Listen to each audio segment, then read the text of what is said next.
भैया भजले राम भजले राम भजले राम भजले राम ओ राधे श्याम तेरे राधे श्याम राधे श्याम तेरे राधे श्याम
बोलिए सच्चिदानंद भगवान की जय हो, कीड़ापति मैया की जय हो।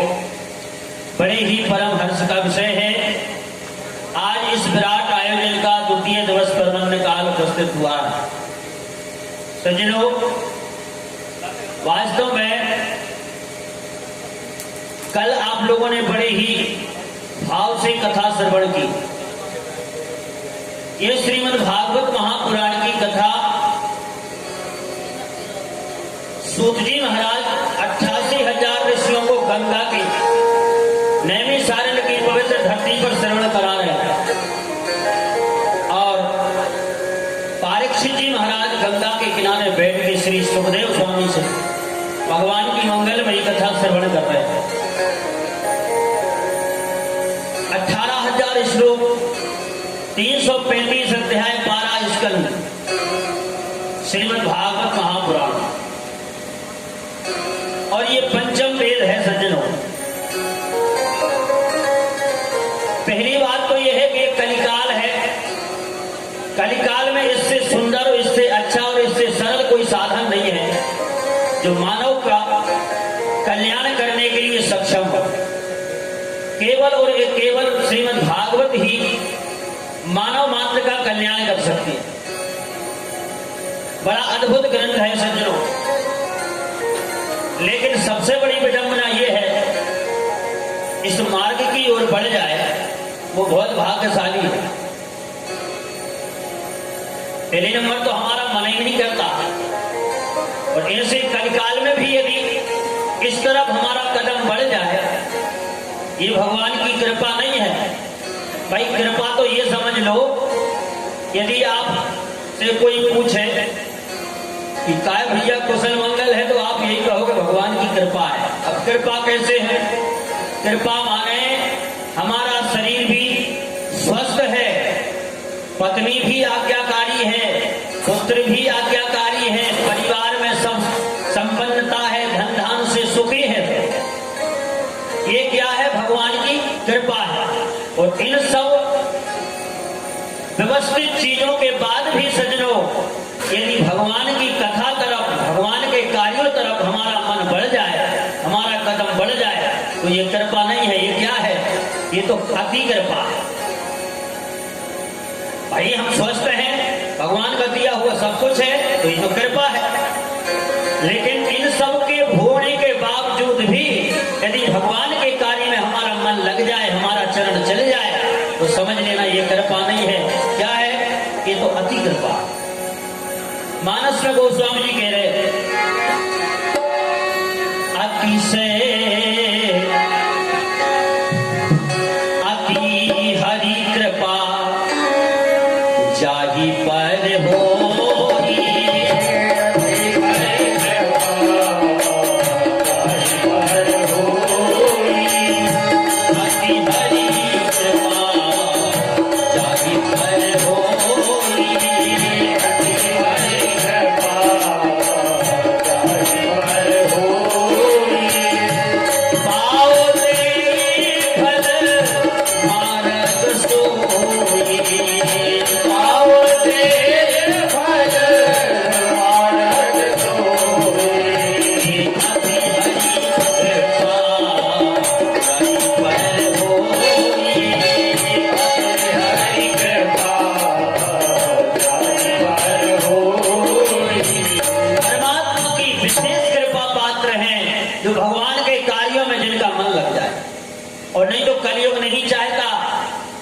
मनुष्य का मन धर्म में लगे। ये तो कृपा नहीं है, अति कृपा है आप लोगों के ऊपर, जो पुरुषोत्तम मास में और हीरापति मैया के दरबार में बैठ के दिव्य अमृत का पान कर रहे हैं, जो देवताओं के लिए भी दुर्लभ है। वो आज हम मानव होकर के इनकी कृपा से और संतों की सानिध्यता में बैठ के आनंद ले रहे हैं। ये अति कृपा। आज सोनक जी ने पूछा सूत जी महाराज से, हे महाराज, आपने कल के प्रसंग में सुनाया ज्ञानी आदमी भगवान की कथा सुन के मोक्ष मिल जाए, इसमें कोई बड़ी बात नहीं है। अच्छा, भक्त व्यक्ति यदि भगवान की कथा सुन के उसे मोक्ष मिल जाए तो इसमें तो कोई प्रभुता नहीं, क्यों? वो तो भक्त है, ज्ञानी है। लेकिन क्या कोई पापी व्यक्ति भी भगवान की कथा सुन के उसको भी मोक्ष मिल सकता है? ये प्रश्न है। यदि पापी व्यक्ति भगवान की कथा सुन के उसे मोक्ष मिल जाए, ऐसा कोई उदाहरण है आपके पास? तब सूत जी ने सावधान किया, कहा सोनक जी आप सावधान होकर समझो, कैसे कैसे पापी श्रीमद् भागवत महापुराण की कथा सुन के और मोक्ष को प्राप्त हुए हैं, सावधान होकर सुनो। बोले ए मानवा पाप कर्तस्त तो सर्वदा सदा दुराचार रता और बीमार गा क्रोधा अग्नि दग्धा कुटिलाश कामिना सप्ताह ये कलो पुनंती। हे सोनू जी, ए मानवा पाप कृतस्त तू सदा सर्वदा दुराचार रहता। कितनी ऊंची बात लिखी है सज्जनों भागवत में। श्रीमद् भागवत की कथा को सुन के कैसे कैसे पापी भी और मोक्ष प्राप्त कर लिए हैं। कैसे? बोले जो 24 घंटा दुराचार में लिप्त जो मानव, ए मानवा पाप कृतस्त तू सर्वदा सदा, जो सदा 24 घंटा पाप में लिप्त है, दुराचारी है, दुष्ट है, और सज्जनों जो विमार्ग पे चलता है अपने मार्ग पे नहीं चलता। क्रोधा अग्नि दग्धा, जो क्रोध की अग्नि में 24 घंटा दग्ध जल रहा है। आपने देखा होगा कभी कभी ऐसा होता है, आपने कई लोगों का स्वभाव देखा होगा, 24 घंटा उनकी नाक पे गुस्सा। अच्छा उनसे पूछो कारण? कारण कुछ नहीं, बिना ही कारण। ऐसे ये खल स्वभाव के जो मनुष्य हैं, ये 24 घंटा बिल्कुल इनकी नाक पे ही क्रोध बना रहता है। क्रोध रूपी अग्नि में 24 घंटा जल रहे अपने आप। श्री क्रोधा अग्नि दग्धा जो कुटिल है 24 घंटा कुटिलाई में लगा हुआ है, यहां की वहां, वहां की यहां, कामिना कामी लोभी, ऐसा व्यक्ति भी, और सुनो ऊंची बात, ऐसा व्यक्ति जिसने जीवन भर कभी एक भी सत्कर्म ना किया हो, दुराचार में लिप्त हो, और इसके बाद भी मरने के बाद जिंदा जिंदा उसने कभी कथा न सुनी हो, और मरने के बाद यदि भगवान की कथा सुन ले, प्रेत योनि में चला जाए, और भगवान की कथा प्रेत योनि में भी यदि उसने सुन ली तो निश्चित है उसको भी मोक्ष मिलेगा। अब बताओ कितनी ऊंची बात, हम तो जिंदा हैं, फिर मोक्ष क्यों नहीं मिलेगा? अच्छा, सोनक जी ने पूछ लिया तो महाराज बात समझ में नहीं आई, कुछ उदाहरण है? तो एक दृष्टांत दिया श्रीमद् भागवत में, बोले सावधान होके सुनो, क्योंकि बिना दृष्टांत के सिद्धांत हमें समझ में नहीं आता। कथा कोई भी हो, सिद्धांत के लिए, समझाने के लिए दृष्टांत की आवश्यकता है। इसलिए आज सूत जी ने दृष्टांत दिया कि भैया सुनो, तुंगभद्रा तटे पूर्वम, एक तुंगभद्रा नदी के तट पर वो उत्पन्नमो उत्तमम, उत्तम नाम का एक नगर है, जिसमें यत्र वर्णा सुधर्मे सत सत कर्म तत्परा, एक आत्मदेव नाम का ब्राह्मण जो सत्कर्म में लगा है। अब सावधानी से सुनना इस सिद्धांत, आत्मदेव किसे कहते? आत्मा में जो अपने देवत्व का दर्शन करे वो आत्मदेव। हमारे अंदर जो परमात्मा का अंश है, भाई हम संसार में खोज रहे बाहर मृग तृष्णा की नहीं, लेकिन परमात्मा तो हमारे अंदर है। तो आत्मा में ही जो अपने देवत्व का दर्शन करे वो आत्मदेव।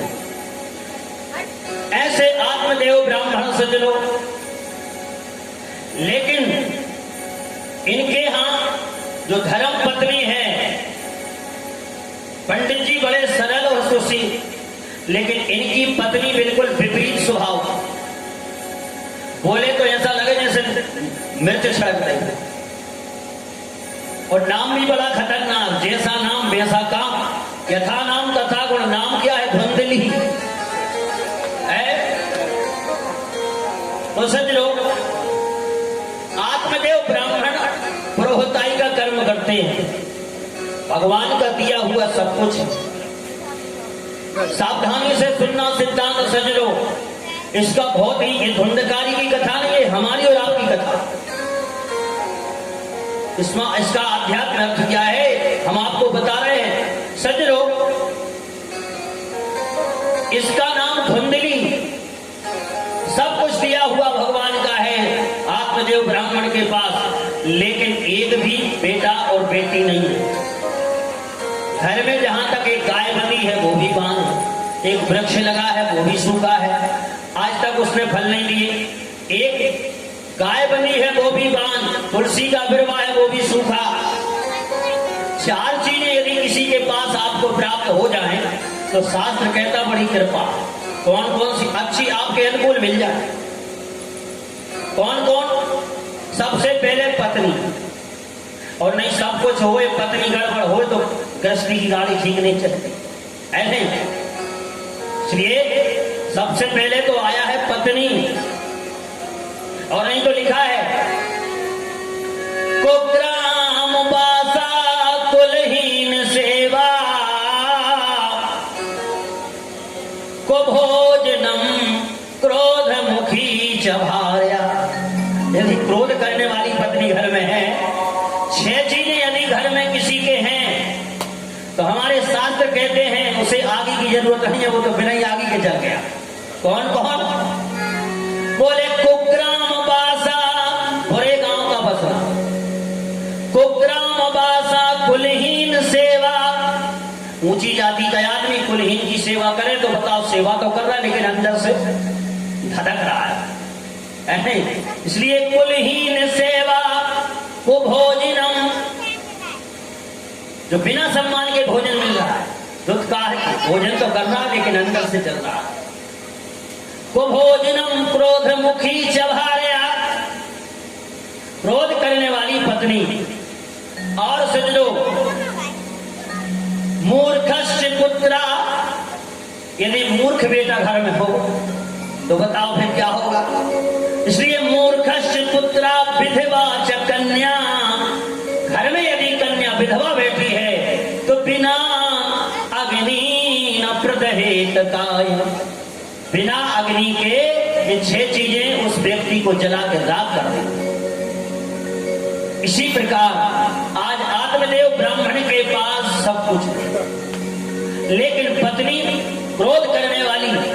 तो सज्जनों 4 चीजें यदि आपके जीवन में अनुकूल हैं तो भगवान की कृपा, हमारे गोविंद की बड़ी कृपा है। कौन कौन? पत्नी, और दूसरा पुत्र आज्ञाकारी, पत्नी आज्ञाकारी, और तीसरा परिवार, और चौथा पड़ोसी, पड़ोसी की अच्छा होना चाहिए।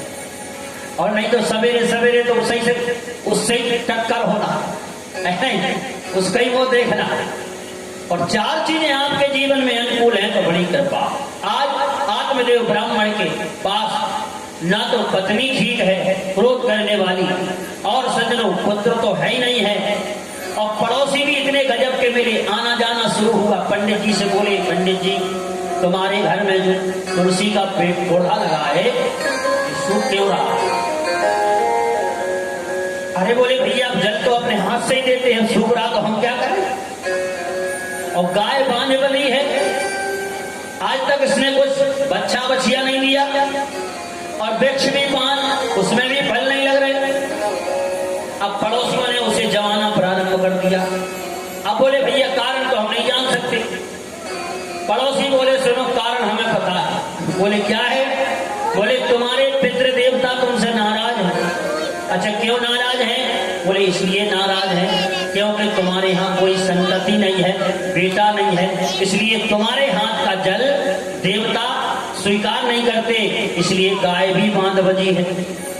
गाय बांध है, तुलसी का वृक्ष सूख रहा है, वृक्ष में फल नहीं लग रहे, ये सब कारण देवता नाराज है। और वो भी इसलिए कि तुम्हारे यहाँ कोई बेटा नहीं है, निपुत्री का जल हाथ से देवता स्वीकार नहीं करते। एक पड़ोसियों ने जमा दिया। अच्छा पंडित जी सीधे सरल स्वभाव, और बात जम गई। वास्तव में आज आत्मदेव ब्राह्मण ने कहा कि भैया हमने सुना है कि बिना बेटा के जीवन बेकार, इसलिए जब तक बेटा नहीं है जब तक जीने का कोई अधिकार नहीं है। आज तुंगभद्रा नदी के तट पर गए और आत्महत्या करने के लिए बैठे थे। बिना बेटा के जीवन ठीक है। अच्छा वैष्णव शास्त्र में लिखा है सज्जनों, देवी भागवत महापुराण बहुत अच्छा वेद व्यास ने लिखा, पुत्र क्यों जरूरी है। अच्छा लाइट आ गई का नहीं आई? जनरेटर आज बहुत आवाज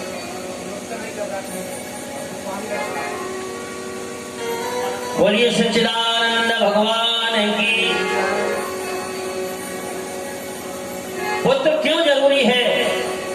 पुत्र इसलिए जरूरी है जब हम गृहस्थ जीवन अपनाते, बिल्कुल तात्विक अर्थ समझना है, जब मनुष्य गृहस्थ जीवन अपनाता है तो उसका ब्रह्मचर्य नष्ट होता है, चाहे स्त्री हो चाहे पुरुष हो। जिसका ब्रह्मचर्य नष्ट हो गया सज्जनों निश्चित है उसके लिए नरक में जाना ही पड़ेगा। इस शास्त्र का नियम। अब उस नरक से निकालने के लिए उपाय क्या है? इसलिए एक बेटा की आवश्यकता है हमारे लिए अपने जीवन में, यदि गृहस्थ जीवन अपनाया है। ब्रह्मचर्य नष्ट हो जाने के कारण हमको नरक की यातना में भोगना पड़ेगा, जिसका नाम है पुंसवन नाम का नरक। और उससे निकाल के हमको जो तार दे उसका नाम है पुत्र। पुत्र का अर्थ भी ये समझ लो आप, तात्विक अर्थ है। पुंसवन नाम के नरक को कहते हैं पुत्र, पुत्र नाम का नरक। और तारना उससे निकाल के, पुत्र नाम के नरक से निकाल के हमें जो तार दे उस का नाम है पुत्र। और सज्जनों, यदि बेटा हो गया और नालायक निकल गया तो ऐसे 100 बेटा भी तुम्हें कभी नरक से निकाल के मोक्ष नहीं दिला सकता। इसलिए बेटा के लिए बहुत जरूरी था शास्त्रों में। आज पड़ोसियों ने कहा कि तुम्हारे देवता नाराज, एक बेटा के लिए रो रहे हैं। तो सज्जनों, आज तुंगभद्रा नदी के तट पर बैठे आत्महत्या करने के लिए वहां से एक संत जी निकले।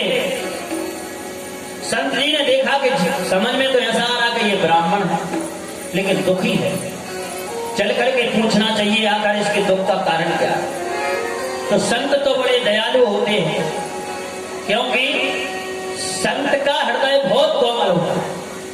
दूसरे के दुख को देख करके जो पिघल जाए, समझ लो वो संत, उसके अंदर संतत्वता है। साधनों के परिकार्यम, जो दूसरे के कार्य को साथ दे वो साथ लो। आज एक संत ने देखा ब्राह्मण दुखी है, पास में पूछा संत जी ने, अरे ब्राह्मण देवता, अरे कथम रोदसी विप्रा काते चिंता बलीयसी, कथम तुम